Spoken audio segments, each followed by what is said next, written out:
The reason they develop these is in their mind they think they can prevent this stuff from happening. The functional impairment is extreme. I mean, by criteria it's 1 hour a day, but if you've ever met anyone with severe obsessive-compulsive disorder, it's every hour of the day, to be truthful. I mean, there's rare instances where they can forget about it. Otherwise it just dominates, pretty much every aspect of their lives.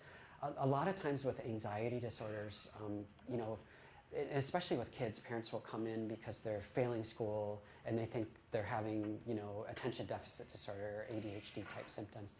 And you really have to be careful and you really have to take a good history, because a lot of times what it turns out to be is anxiety disorders. And if you have a kid with obsessive-compulsive disorder, he's not going to be able to pay attention most of the time.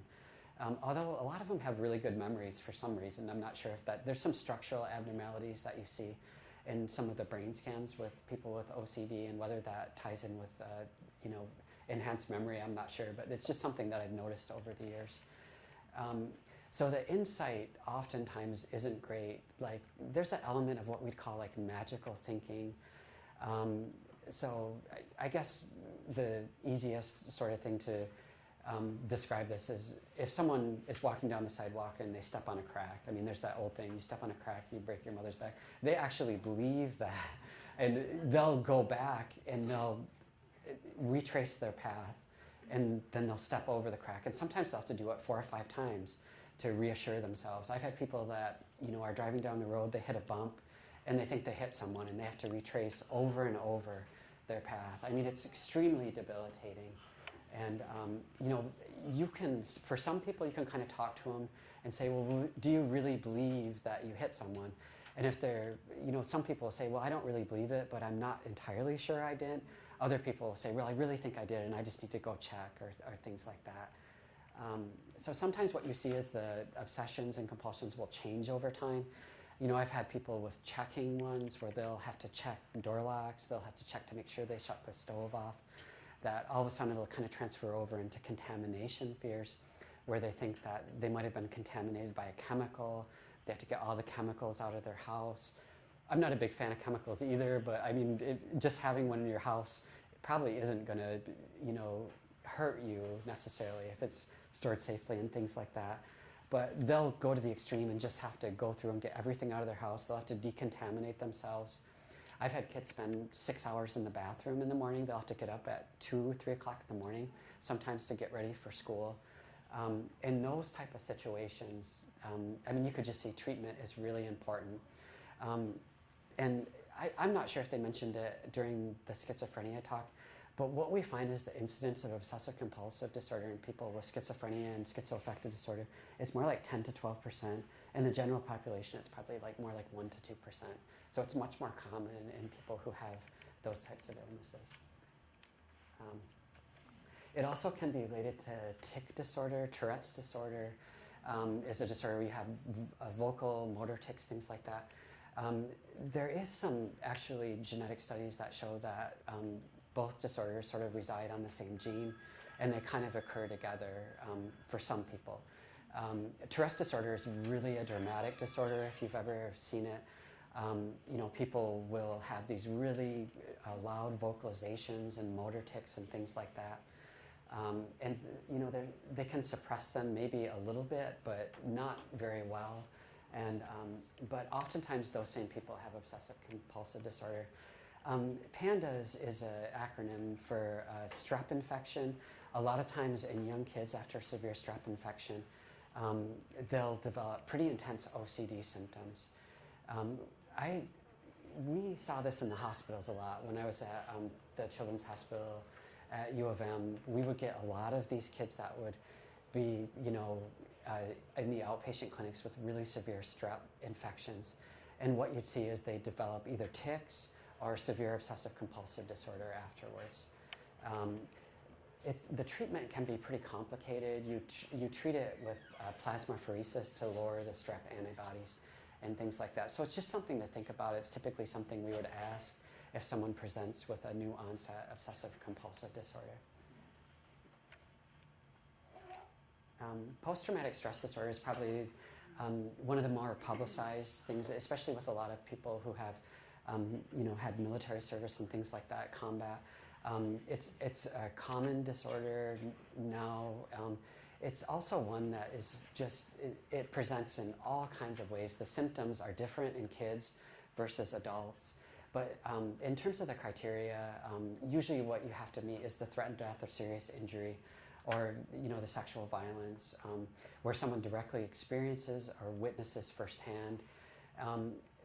In kids, this last one's more important, where they learn about the event happening to a family member or a friend or something like that. They can develop almost like a secondary trauma in terms of just hearing about it. A lot of times they experience, extreme distress where they just are almost non-functional. Sometimes the symptoms are really delayed in onset, where they won't occur right away, but they'll be 3 months down the road, 6 months down the road, things like that. And you can see for kids, just learning about it is a big deal for them. So the symptoms are almost like panic in some ways.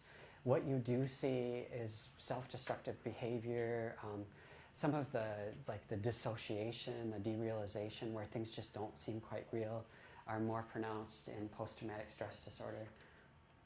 Sleep disturbances, huge nightmares are a really big deal. Hypervigilance it's really hard to function if you have all of these symptoms. And if you don't treat it, things probably aren't going to get better, so it's really important to try to catch things early with post-traumatic stress disorder.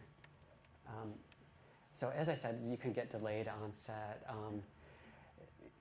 Most of the people with PTSD have another type of psychiatric disorder along with it, whether it's generalized anxiety, whether it's some type of substance use disorder, or depression. I mean, they're all very common with post-traumatic stress disorder, especially the substance use. And the main reason is they can kind of forget about things for a little bit. So, a lot of times, and it's better now than it used to be, but people who had addiction issues used to be, almost marginalized to some extent because people viewed it as a choice. But that is not accurate. It's not a choice. No one wants to be addicted. It's just that a lot of people who struggle with these things have these underlying anxiety or mood issues that really are driving them to do these things. So, and one of the other things too I notice is that people are not going to oftentimes ask for help in socially appropriate ways. They're going to be angry, they're going to be mad, they're going to alienate the people they care about. And you have to sort of hang in there with them because, they don't necessarily mean it like that. They just don't know how to ask for help. And, that's a very common thing. Mm-hmm. How about someone who won't let something go? Something that may have happened like 3 years ago and they constantly bring it up like every time they see you. Right. Yeah, I mean, that can be a challenge too, because, they want to engage with people and they want the support, but they don't want to talk about the event because it's really hard for them. So in those cases... No, it's the opposite. She wants to talk about it every time I see her. Oh, the actual details? And it happened 3 years ago. Okay. Yeah, that's not unusual. And if it was something that was really affected them in a negative way, that stuff, it hangs around for years. I can tell you just from working with kids who have had trauma and abuse, it never really goes away. It changes the course of brain development. What would be the best way to handle that then? If it's constantly brought up every time and Right. the same answer over and over and over again. Yeah, well, I think sometimes, people, when they bring stuff up, not all the time, but sometimes they're not exactly looking for you to do anything about it. They're just looking for you to listen to them. And that can be a hugely powerful thing. Never underestimate what listening to people does for them. It's very powerful. And you don't have to fix the problem, but if they know that you're willing to hear about the problem, it's a big deal. So that's what I would say. Mm-hmm. Yeah. You run into a lot of situations where people who have that drink heavily? Oh, for sure. Yeah. It's very common together, and it's hard to sort it out. You really have to treat kind of both. I work with a number of people with like opioid addiction, cocaine addiction, things like that. And you know, the majority of those people have trauma in their background. You know, it just seems to go together. It helps them cope with the stress. So the best thing you can do is, you know, get them to someone that can work kind of with both issues. Years ago in the mental health world, and I mean, it's almost funny to think about now, is that people would say, well, I can't help you with your depression unless you get clean off all the substances first. That is not the way to think about it now. I mean, you really have to treat both. Because people aren't going to get better unless you address it. I mean, it's unrealistic to think someone that is experiencing these type of symptoms is just going to all of a sudden say, after talking with a professional, that I'm going to quit using all drugs and substances because I can't get help if I don't. So it's just not the way to think about it anymore. You really have to jump in and kind of treat both. So, and this is just something probably with all anxiety disorders, but PTSD, what they're finding is there's, you know, a lot of structural changes in the brain in terms of, you know, different, you know, parts, gray matter, white matter, the amygdala. Some of these are like anxiety producing type changes and things like that.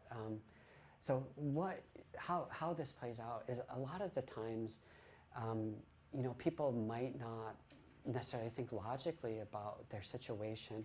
Like to people that have had support their whole life and had people who cared about them the whole life, they can make decisions to get themselves help. They can make decisions to get themselves treatment in maybe a reasonable way. But people who've had neglect, abuse, trauma, and things like that, they don't have the tools to do it. They need support, they need understanding in order to get the help. So in what we're finding more and more is that you know, these early difficult experiences really alter the course of development in so many ways. Social anxiety disorder, you know, difficulties in social situations are not uncommon, but this is just a little bit more severe where they're like, avoid them.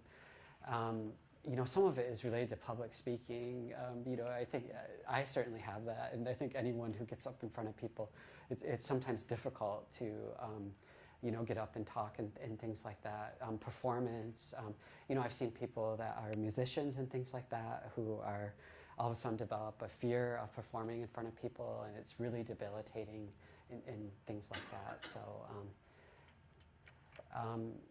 So the bottom line that I would want you to know is that